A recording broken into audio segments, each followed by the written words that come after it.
Living with the Text is a series of short videos that are meant to help us engage with the upcoming scripture for Sunday. We don't work on the text as much as we allow the text to work on us. Let this engagement with scripture be a gift to your week, and find out how much more meaningful Sunday worship will be when you've been living with the text all week.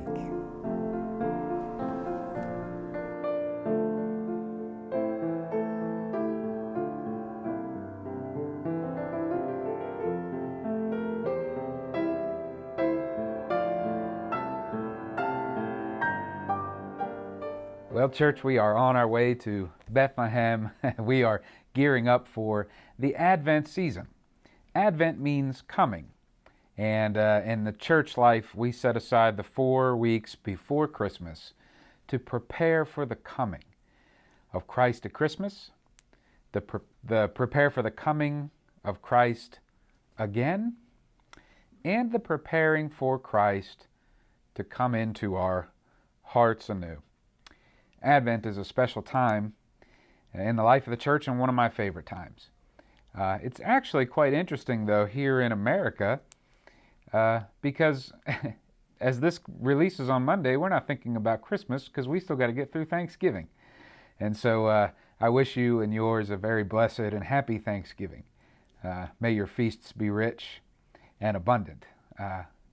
May they be foretastes of the feast of God that is to come, rich and abundant. But we are preparing for the text this week, and so this week, even with Thanksgiving still before us, we're preparing for the first Sunday in Advent when we light the candle of hope. Here in the life of this church, our Advent theme is on the way to Bethlehem. And with the help of author Rob Fuquay, we're going to be using his book as a companion through our Bible study and worship life. And Rob makes an interesting thematic connection with this preparing for Christmas. And that is, not only will we be focusing on the characters in the story, Mary and Joseph, Zechariah and Elizabeth, and so on and so forth, we want to focus on the places. The places along this journey to Bethlehem, Rome, Nazareth, and Bethlehem itself. We want to take a look at these places and see how they might help us to prepare for Christ's coming again this Advent season. In the first place we want to look at on our journey to Bethlehem is Rome. Yes, Rob Fuquay makes the argument that the Christmas story, actually begins in Rome. Before the angel Gabriel visited Mary to tell her that she would be pregnant with a child and it would be Jesus. Before the angel would come to Joseph in a dream and tell him to name this child Jesus, which means, or to name him Emmanuel, which means God is with us. Before all of that, yes, the Christmas story begins in Rome, where the emperor had made a decree. Yes. Read this text for this coming Sunday, the first Sunday in Advent, the Christmas story in the Gospel of Luke, the 2nd chapter, and we'll read verses 1 through 6. In those days, a decree went out from Emperor Augustus that all the world should be registered. This was the first registration and was taken while Quirinius was governor of Syria. All went to their own towns to be registered. Joseph also went from the town of Nazareth in Galilee to Judea, to the city of David called Bethlehem, because he was descended from the house and family of David. He went to be registered with Mary, to whom he was engaged, and who was expecting a child. While they were there, the time came for her to deliver her child. Yes, as Rob Fuquay notes, the Christmas story begins in Rome. Because unlike today, You know, the leader can't just tweet and the whole world knows about it. It takes time for word to spread.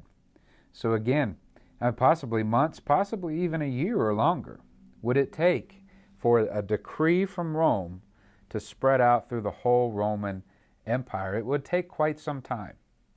And so I think he's right, our author, when he says that the Christmas story begins in Rome. What is that significant for us? What does Rome mean to you? Well, Rome is the central place of power. We have, the modern equivalent, Washington, D.C. Well, if you're in West Virginia, it'd be Charleston, West Virginia. If you're in Ohio County, it would be Wheeling, right? Wherever that seat of power lies, Rome represents the seat of power. And we know what it's like when decisions are made in the seats of power that we have no control over and yet have direct consequences and repercussions in our lives. Joseph and Mary know this too well, as would all those who live under Roman occupation in the Roman Empire in the first century. When Rome says it, and the rest of the people have to follow. You don't get a say in it, but it affects your daily life. Because Rome said it, poor pregnant Mary had to load herself up on a donkey and travel for days and days to get to her husband's hometown. Joseph had to stop work. And you know what it's like when you can't work, you don't eat. They had to suffer and endure the hardships of travel.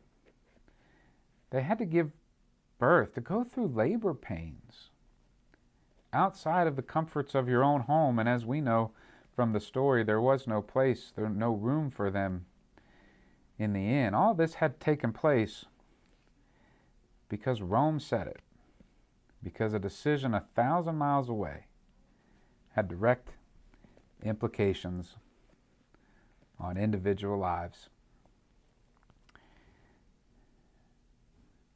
And I imagine in that moment there was longing.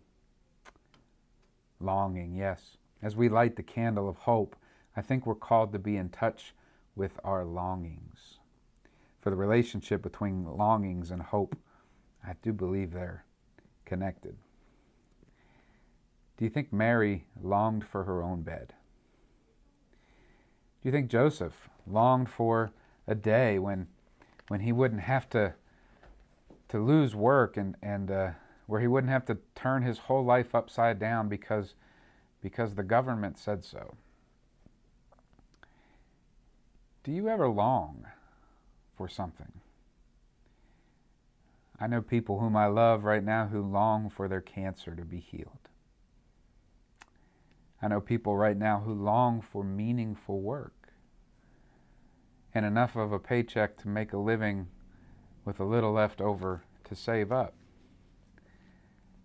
I think we got to get in touch with our longings in order to get in touch with the power of hope.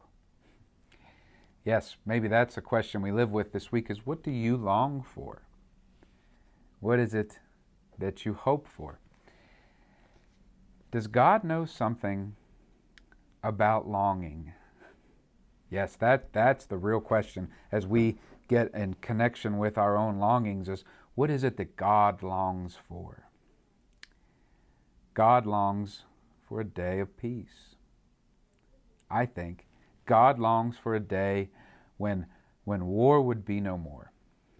Yeah, as that prophet Isaiah said, well, we would take our swords and bend them into plowshares, or as modern prophets today might say, we might take the brass from our bombs and meld them down into bells. Yeah, God longs for a day when peace will last. That's God's hope. I think God longs for a day when bodies will be fully healed. I think God longs for a day when all will find meaningful work with enough to share. Yeah, I think as we light the candle of hope, it's good to get in touch with our longings, even and especially as we, even the Holy Family, and we do still today, live in a world where people 1,000 miles away will make decisions that we have no control over. yet we can still hope. Hope. For this is the next text. We're living with two texts this week. One is from Luke chapter 2, and the other here is from Romans chapter 8, verses 18 through 25. I consider that the sufferings of this present time are not worth comparing with the glory that is about to be revealed to us. For the creation waits with eager longing for the revealing of the children of God. For the creation was subjected to futility, not of its own will, but by the will of one who subjected it, in hope that the creation itself will be set free from bondage and will obtain the freedom of the glory of the children of God. We know that the whole creation has been groaning in labor pains until now. And not only the creation, but we ourselves, who have the first fruits of the Spirit, groan inwardly while we await for adoption, the redemption of our bodies. For in hope we are saved. Yes. For in hope we are saved. Now hope that is seen is not hope, for who hopes for what is seen? But if we hope for what we do not see, we light candles of hope, and we wait for it, the text says, with patience. As we hold these two texts together, Luke chapter 2 and Romans chapter 8, as we hold together the connection of our longings and our hope, as we hold together Rome and heaven. Our author, Rob Fuqua, he makes a nice point, I think. This might be something for us to live with this week. Rome decrees, and that's how it is. Heaven does not decree, but heaven births. As Rome says, the whole creation groans in labor pains. And this Advent will await the coming of God to us, our hope fulfilled and our hope incarnate, the one who can save us, who was birthed into the world. Yeah, Rome decrees, but heaven births. And what heaven offers is life. Yes, my brothers and sisters, let's consider our longings, and let's consider our hopes, and let's find out what it is that God is birthing in you and among us all as we live with the text this week.